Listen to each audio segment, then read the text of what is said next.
aunga, aunga, aunga sana.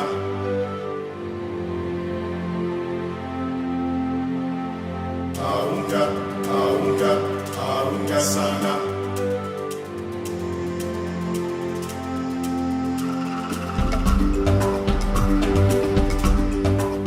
Sawah berbentuk sarang laba-laba ini adalah ciri khas sawah masyarakat Flores.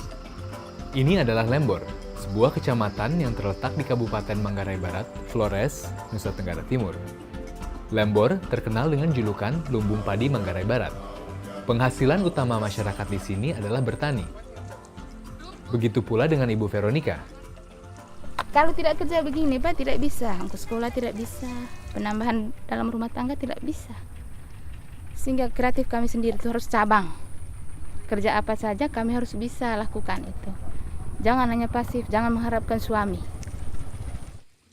Setelah selesai menyawah di pagi hari, Ibu Veronica, seperti kebanyakan ibu-ibu di desa Lembor, menenun songke sebagai mata pencaharian tambahan mereka. Memang sebelumnya saya kan tidak diberi pelatihan untuk jadi tenun ini, tidak.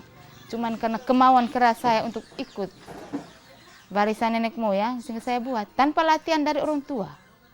Saya hanya dengan melihat saja. Nah, setelah saya nikah, saya berkeluarga, baru saya praktek. Ibu Veronica memanfaatkan satu bagian di rumahnya untuk dijadikan pusat kegiatan bersama bagi masyarakat sekitar. Di sini ia juga mendirikan kelompok tenun dahlia yang bertujuan meningkatkan perekonomian masyarakat sekitar dengan penjualan songke dan hasil tenun mereka. Ya, hasilnya ada orang yang mau beli, ya kami jual. Kalau tidak ada orang yang mau beli, kami pakai sendiri karena itu kan harus ada adat Manggarai, itu harus ada songke dia. Hari ini, Ibu Veronica dan kelompok tenunnya akan mengikuti pelatihan yang diadakan oleh Kementerian Pariwisata dan Ekonomi Kreatif. Tentunya ibu-ibu ini penuh semangat untuk mengikuti pelatihan yang akan menambah keterampilan mereka ini. Kami senang sekali lihat, kami ingin tahu buat batik ini caranya bagaimana awalnya.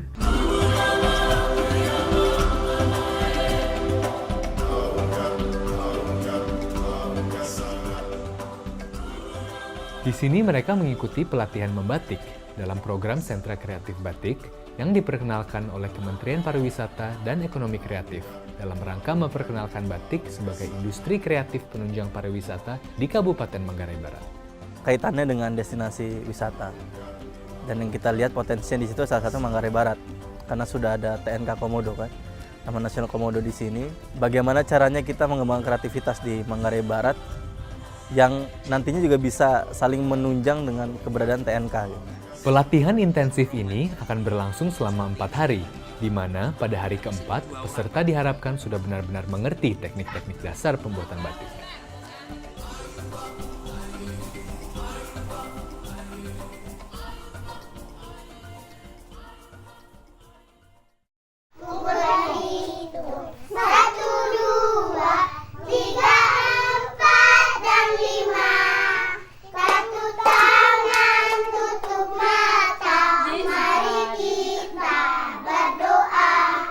Pada akhir pekan, di Sanggar Ibu Veronica diadakan juga kelas bagi balita.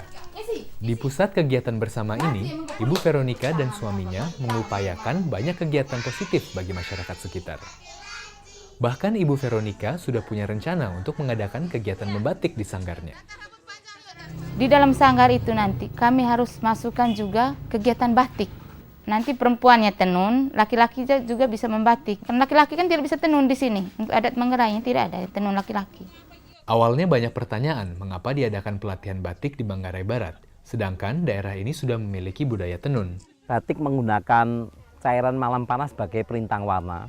Pada hakikatnya masyarakat Flores termasuk masyarakat Manggarai itu semestinya sudah mengenal yang disebut dengan teknik pelintang warna. Jadi mereka mengikat benang-benang itu dengan plastik atau rafia itu untuk menahan warna supaya tidak terkena benang yang akan mereka warnai dengan warna alam.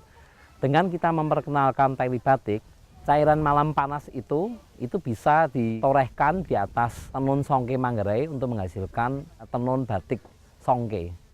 Para peserta pun semakin antusias setelah mereka tahu bahwa semua bahan untuk membatik bisa mereka temukan di daerah mereka sendiri. Peralatan itu memang menggunakan canting, Tapi bisa juga kita menggunakan peralatan yang bukan canting, kayu yang kita runcingkan, bambu yang kita pukul ujungnya sehingga membentuk kuas. Sepang kan sekitar sini ada, itu pewarna merah yang kemarin kami praktek. Nah, malam tawon yang digunakan oleh industri batik di Jawa sejak zaman Belanda itu kebanyakan disuplai dari daerah sini.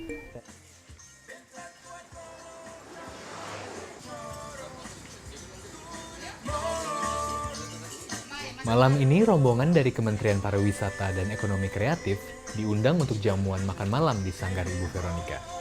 Kami mendapat kehormatan untuk melihat tarian original ciptaan Sanggar ini. Tarian yang diciptakan oleh ibu-ibu petani ini menceritakan tentang proses bertani, mulai dari proses membibit hingga memanen.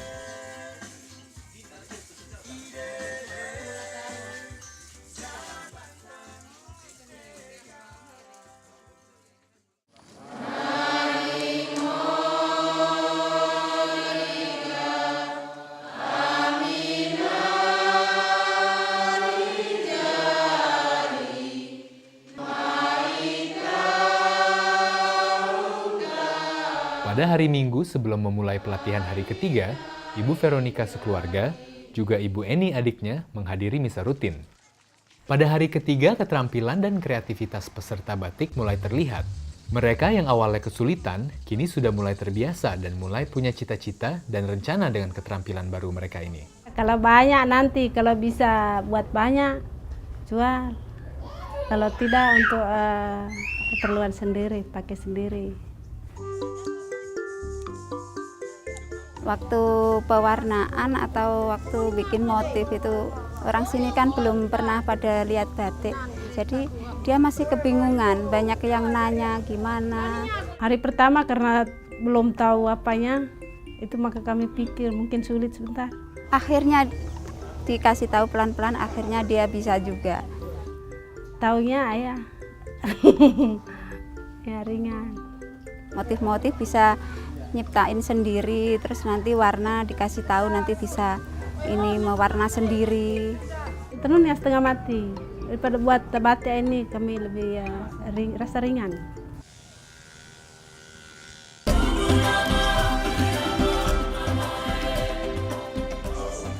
Pada hari terakhir, para peserta sudah dapat memamerkan hasil karya mereka dan bisa bermimpi lebih lagi dengan keterampilan baru mereka ini.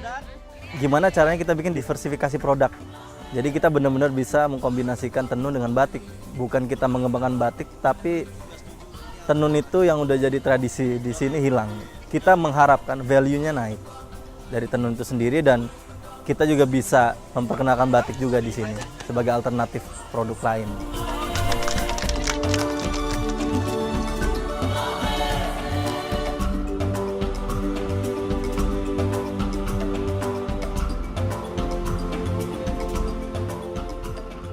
Inilah hari kelahiran Batik Manggarai.